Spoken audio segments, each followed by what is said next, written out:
Mary Slessor, the woman who changed Nigeria. Mary Mitchell Slessor was born on December 2, 1848, in the industrial city of Dundee, Scotland. Her early life was marked by poverty, struggle, and hardship. Her father, a shoemaker, was an alcoholic who could barely support the family. Her mother, however, was deeply religious, a woman of quiet strength who often told her children stories about missionaries working in faraway Africa. Mary grew up in the harsh environment of the factories, starting work at the age of 11 to help feed her younger siblings. Life was difficult, but inside her was a burning determination to do something greater, to live for a purpose beyond survival. The stories her mother told her about missionaries in Calabar, West Africa, captured her imagination. She dreamed of one day taking the gospel to the people of Africa herself. In 1876, when she was 28 years old, Mary Slessor joined the United Presbyterian Church mission and sailed from Scotland to Calabar, in what is today Cross River State, Nigeria. At that time, Calabar was considered one of the most dangerous places in the world for Europeans. It was a land filled with tropical diseases, deadly heat, and complex tribal traditions that outsiders could barely understand. Many missionaries had died shortly after arrival, but Mary refused to be afraid. When she landed in Calabar, she was not like the other missionaries who stayed close to the coast. She went further inland, deep into the forests and villages of the Efik and Ukoyong people, where few Europeans had ever set foot. She learned the local language, lived among the people, and slowly gained their trust. It was there she encountered one of the most heartbreaking customs she had ever seen, the killing of twins. Among the Efik and other tribes, twins were considered evil spirits. It was believed that one of them was fathered by a demon, and so both children were condemned to die. Their mothers were banished, and the babies were often thrown into the forest or left to die of hunger and exposure. Mary Slessor could not stand by and watch. She began rescuing the abandoned infants, taking them into her small mud hut, feeding and raising them as her own. Many of those children survived because of her care. She was often seen carrying babies on her back while preaching or teaching.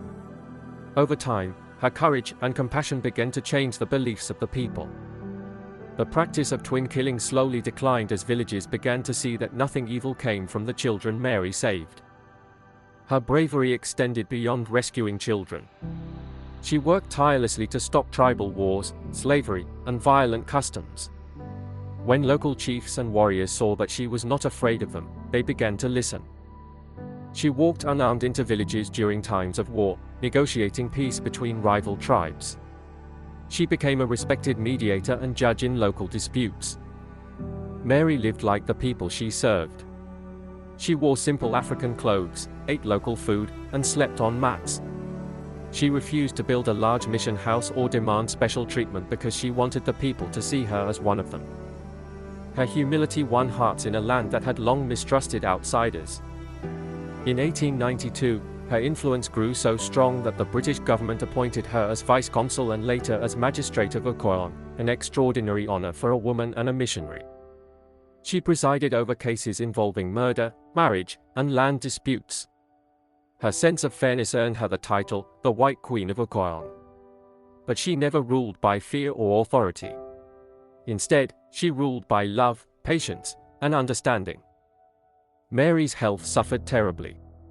She endured malaria countless times and lost almost all her strength, but she refused to leave Nigeria. When she was urged to return to Scotland for rest, she always said she would rather die among her people in Africa than live in comfort at home. She once said, "One life is small in comparison with the work to be done in this dark land." She continued working for nearly 40 years, establishing schools, churches, and homes for abandoned children. Her mission spread far beyond Calabar as other missionaries followed her example of courage and humility.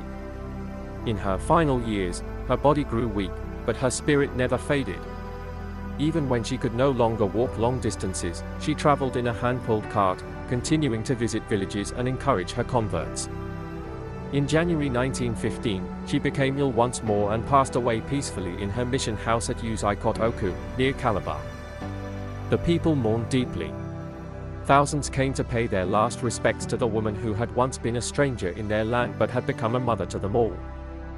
The government of Nigeria buried her with full honors, a rare recognition for a foreign missionary woman. Today, Mary Slessor is remembered not as a conqueror or ruler but as a woman who brought peace and humanity to a broken land. Her legacy lives on in Nigeria, where streets, schools, and even currency once bore her image. More importantly, her memory survives in the lives of countless children and families who were saved by her compassion. She remains a symbol of courage, a reminder that one person, with love and conviction, can transform a nation. Mary Slessor's story is not just the story of a missionary.